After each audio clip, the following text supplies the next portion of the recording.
Okey, boleh nampak ke? Slide ni. Alright, boleh. Nampak ya nanti ya.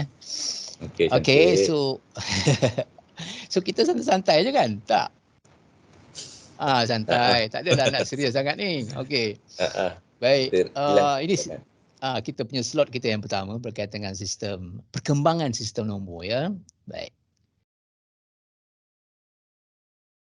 Okey. Ini tangkai aiskrim. Okey. Mungkin zaman purbakala tak adalah tangkai aiskrim. Mungkin mereka gunakan lidi dan sebagainya. Tapi itulah dia alat yang mereka gunakan untuk mengira. So mungkin kisahnya mula manusia ni membuat pengiraan ialah mungkin mereka menternak ya, lembu ke apa-apalah binatang ternak kan. Dan mereka mungkin minat nak tahu sebenarnya bilangan berapakah bilangan binatang ternak kan tu, lembu tu berapa ekor misalnya kan. Ataupun bila lembu tu dilepaskan daripada kandang dia masa pagi hari untuk pergi meragut dan sebagainya. Kemudian bila balik petang, macam mana mereka nak tahu, nak cek bahawa bilangan lembu itu masih cukup. Okey, seperti yang keluar pagi tadi. Okey, dia punya ceritanya berasal daripada lidi ataupun kayu yang mereka gunakan ataupun mungkin objek lain seperti batu.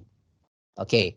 Jadi mereka akan mengambil perkiraan, mengira berapakah bilangan lembu itu semasa keluar dengan menggunakan lidi ataupun kayu. Okey, lembu yang pertama keluar daripada kandang ikut pintu, okey, mereka akan pegang satu lidi. Lembu yang kedua, okey, ambil pula lidi yang kedua. Okey, lembu yang ketiga, okey, keluarkan dan kumpulkan lidi itu.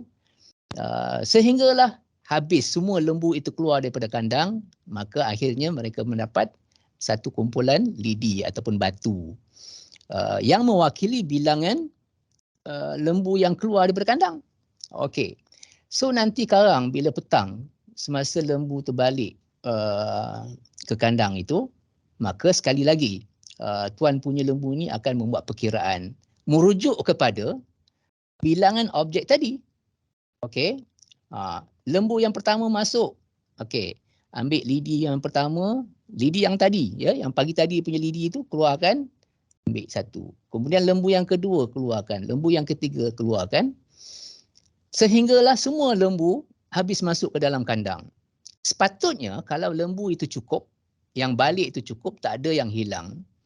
Apabila lidi itu habis dipindahkan, maka bertepatanlah dengan lembu yang terakhir sekali masuk. Tetapi kalau lidi masih ada, okey, lidi masih ada dan lembu dah habis masuk, apa maksud? Bermaksud ada lembu yang tak balik. Okey, maka tindakan perlu diambil, mungkin mencari ke, ataupun mungkin lembu dia kena curi ke, apa ke. Atau sebaliknya, okey, lidi dah habis. Lidi dah habis. Tetapi lembu belum habis lagi masuk. Apa maksud tu? Mungkin ada lembu orang lain yang masuk sekali, okey, ke dalam kandang kita. Jadi perkiraan mereka itu begitu. Tidak ditulis. Okey, tidak ditulis dalam bentuk nombor ke apa ke, tak, belum pandai lagi nak menulis. So mereka menggunakan objek yang ada sekeliling kita. Seperti yang saya katakan tadi, mungkin lidi ke, batu ke, benda-benda yang sesuai ya. Itu permulaan dikatakan mengira itu, peringkat awalnya begitu. Okey, mari kita tengok sistem nombor Mesir yang pertama, mungkin yang paling kuno lah ya.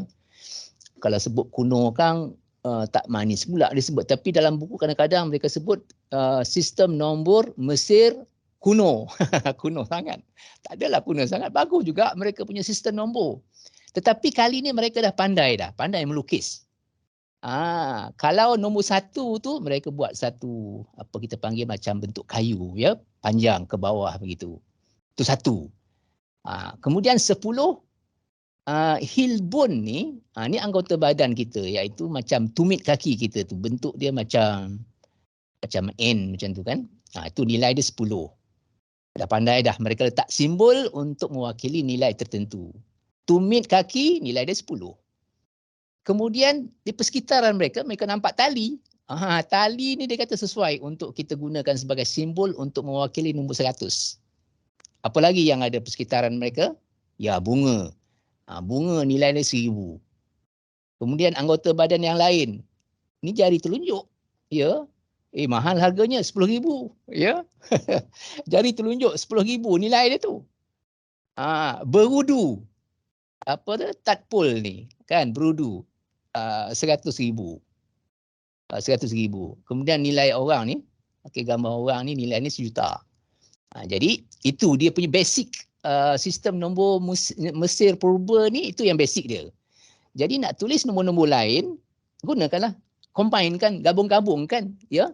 Misalnya nak tulis nombor 11.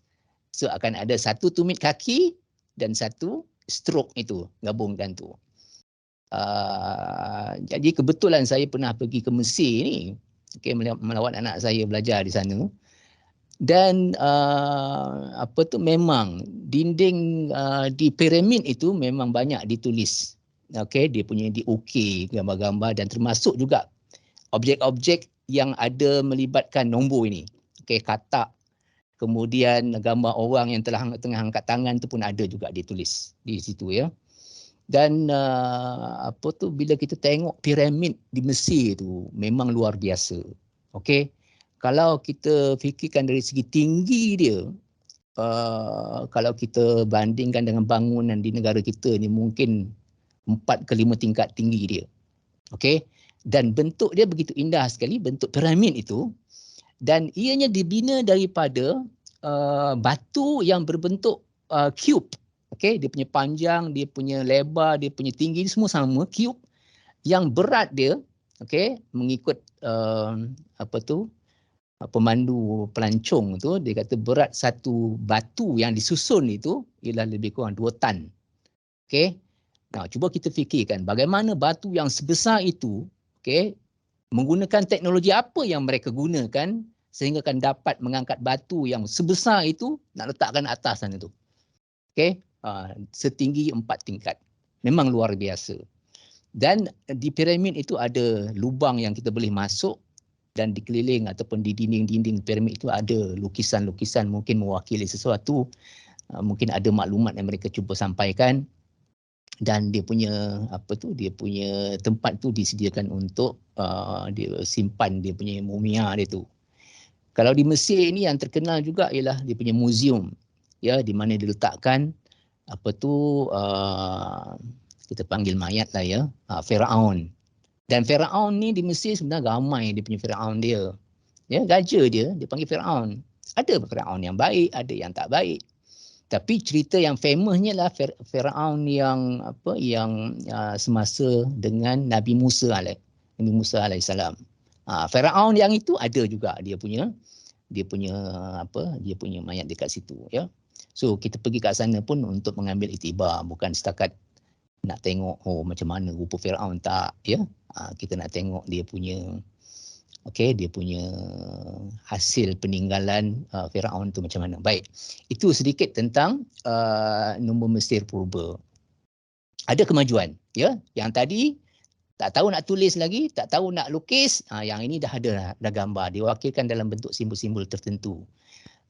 So kalau dilukis begitu, kalau orang zaman kemudiannya datang, nampaklah, ya. Dia punya nilai yang mereka ataupun maklumat yang mereka cuba sampaikan. Misalnya ada 2 ekor katak. Maksudnya nilai yang mereka cuba sampaikan tu ialah 100,000 tu kali 2. So 200,000 dan sebagainya, ya. Baik, mari kita beralih kepada sistem nombor yang seterusnya. Selepas itu sepatutnya Yunani. Saya nak lompat kepada sistem nombor Rom. Yang ini pun menarik juga. Dan dia ada banyak kelainan kalau kita bezakan dengan yang Mesir itu tadi.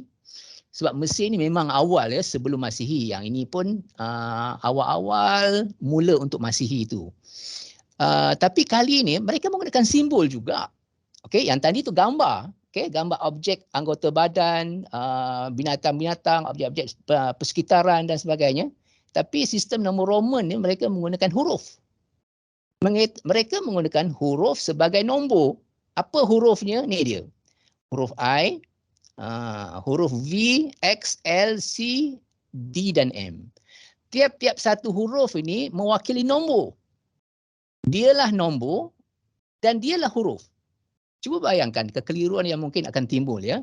Kita menulis karangan misalnya, menulis karangan menggunakan huruf. Pada masa yang sama, dalam karangan itu kita juga menggunakan huruf sebagai nombor. Itu pula kelemahan sistem nombor Rom ni. Tapi tak apa, itu mungkin ada dah nampak dia punya dari segi perkembangan peningkatan dari segi kemudahan untuk menulis tu dah ada. Tak payah nak lukis gambar katak. Kan? Tak payah nak lukis gambar orang, payah nak lukis gambar orang. Saya tak reti nak lukis gambar orang tu kan. Tapi kalau nak lukis satu senang. V kan mudah nak tulis, ya. Dan tiap-tiap satu ni dia ada nilai masing-masing. Kalau I tu nilai dia 1. Nampak ke saya tulis tu? Nampak nampak. Okey, Cikgu Daniel, right. Yang V ni 5. Nilai dia V. Macam ada sebuah sekolah di Seremban, kita panggil sekolah tu, nama sekolah tu ialah KGV. KGV, V yang ujung tu sebenarnya bukan V, 5. King George yang kelima. KGV, tapi mereka sebut KGV. V itu mewakili 5 ya. Baik. X 10. L 50. C 100. D 500 dan M ni 1000. Okey. Jadi huruf mewakili nombor. Baik. Ada banyak masalah sebenarnya sistem nombor Rom ini. Okey, selain daripada huruf sebagai nombor tu tadi, kalau kita nak tulis nombor katakan 40. Cikgu Daniel, 40. Macam mana nak tulis 40 40, saya rasa maknanya X, 4 lah kali X tu ya. X. Ini 40. Ya ke 40 macam ni? Ataupun kita start dengan yang mudah dulu. Mungkin 4 macam mana kita nak tulis 4? Takkan? Itu banyak sangat satu dia. So dia ada sistem. Okey, dia ada sistem juga. Dia kata 4 macam ni. 4 sama dengan 5 tolak 1. Okey, kalau letakkan nombor kecil tu sebelah kiri, operasinya tolak. Nombor besar tu tolak nombor kecil tu. 5 tolak 1, so 4. Maka kalau 6 sama dengan 5, letak 1 sebelah kanan, jadi tambah. So 5 tambah 1, 6. Okey, dan begitulah seterusnya nombor-nombor yang lain. Maka kalau gitu keadaannya, 9 ialah X 10 tolak 1. Ini 9 ya. 9. Kalau 12, 10, 11, 12. Yang ini 12. Dan begitulah seterusnya. Tetapi ada keadaan tertentu akan timbul kekeliruan. Okey, contohnya kalau kita nak tulis 49. So macam mana 49? Siapa boleh teka 49 macam mana? 49, adakah 49 itu 50? Okey, 50 tolak 1 ke? Ataupun cara lain. Ataupun 50 tolak 10 tambah lagi 9. Yang ini sebenarnya 49 ya. Minta maaf. Ambil masa sikit nak faham ni. Okey, yang ini pun 49 juga. Sebab apa? L tu kan 50. Okey, kita letak 1 sebelah kiri tu, maka 50 tolak 1 kan 49. Betul lah ni ya. Baik, yang ini pula L tu kan 50. Okey, kita letakkan X sebelah kiri. So 50 tolak 10 tu kan 40. 40 kan yang ini tadi kita dah sebut 9. Ini pun 49 juga. Okey, jadi yang mana satu yang betul ni? Nak tulis 49 yang ini ke ataupun yang ini? Itu juga menimbulkan masalah kepada sistem nombor Rom ini. Kekeliruan ya. Okey. Yang ketiga, kelemahannya ialah dari segi nak buat operasi. Yang itu tadi menulis nombor pun ada masalah. Okey, bagaimana pula kita nak buat operasi tambah? Okey, nak buat operasi tolak, darab, bahagi dan sebagainya, memang tak sesuai langsung. Sistem nombor ROM itu untuk digunakan untuk buat operasi. Okey, untuk kalau dalam buku sebelum page yang pertama mungkin kita gunakan sistem nombor Roman ni kalau dalam thesis ke apa ke, Cikgu Daniel ya. Sebelum tu page 1, page 2, page 2 sebelum content ke ataupun isi kandungan, semua menggunakan Roman dulu. Ada lebih kurang 4 muka surat gitu ataupun 5 muka surat ataupun mungkin sampai 10. Kemudian barulah muka surat 1. Okey, yang biasa 1, 2, 3. Itu ialah gunanya sistem nombor Roman ni. Okey, operasi tak boleh. Tak sesuai. Baik. Sebab dia punya sistem tu sendiri tak sesuai untuk buat operasi. Baik. Kemudian selepas itu, selepas sistem nombor Roman ni, timbul pula sistem nombor yang lain. Yang kita panggil sebagai sistem nombor Arab. Yang ini, yang kita punya, yang kita pakai sekarang ni, sistem nombor Arab nama dia. Arabic numerals, sistem nombor Arab. Yang atas tu yang Arabnya. Agaknya Cikgu Daniel pandai ni Arab ni. Tapi saya tak bergerti nak tulis Arab. Dia punya sifar dia titik. Kadang Quran tu kan dia punya nombor numbering surah-surah ayat kita tu kan ada sifar kan. Yang satu macam ni, 2, 3, 4, 5, 6, 7, 8 dan ni 9. Nak sebut dalam bahasa Arab sekarang saya tak gerti. Bunyi tak betul nanti, nanti orang marah. Ustaz tak betul dia kata. Dia punya makhraj huruf ni tu tak betul. Tak boleh. So saya tak payahlah sebut dalam bahasa Arab dia. Ni 0, 1, 2 sampai 9. Now, selain daripada dia punya nombornya begitu, dia ada banyak kelebihan sistem nombor Arab yang kita pakai sekarang ni. Yang pertama ialah dari segi ada nilai tempat. Apa maksud nilai tempat ni? Yang kedua, dia ada proses yang kita panggil kumpul semula bila kita buat operasi. Baik, kita cerita sekejap tentang nilai tempat. Kan anak-anak kita ataupun adik-adik kita ada, dia kata apa-apa, ratus kan. Rumah, dia kata rumah ratus. Rumah apa lagi? Rumah puluh. Kan? Kemudian ada rumah sa. Ratus, puluh, sa. Jadi kalau nombor tu nombor katakan 345, ratusnya ada 3, so ada 300. 4 tu ialah 40, puluh ada 4. Ratus ada berapa? Ada 3. Ratusnya ada 3 unit, 300 tu. Dan sa dia ada 5. Jadi tiap-tiap satu nombor ni mengikut ataupun mewakili tempat nilai tempat, mempunyai nilai tempat masing-masing. 3 yang ini, dia punya nilai ni sebenarnya bukan 3. Sebenarnya 3 itu nilai dia ialah 300. Sebab dia duduk tempat ratus. Yang 3 tu. Yang puluh ni sebenarnya 4 tu bukan 4 saja. Dia sebenarnya nilai dia ialah 40.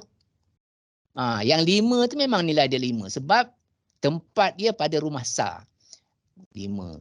Bila kita jumlahkan memang 345 ya. Dia ada nilai tempat. Kemudian bila ada nilai tempat ini memudahkan kita untuk buat operasi tambah, operasi tolak, darab dan bahagi. Jadi kita sangat bersyukur sebab adanya sistem nombor ini, memudahkan kita membuat pengiraan. Itu dia punya basic nombor dia ni. Kemudian untuk menulis nombor-nombor tertentu kita gabung-gabungkanlah ya nombor-nombor ini dengan mengambil kira nilai tempat.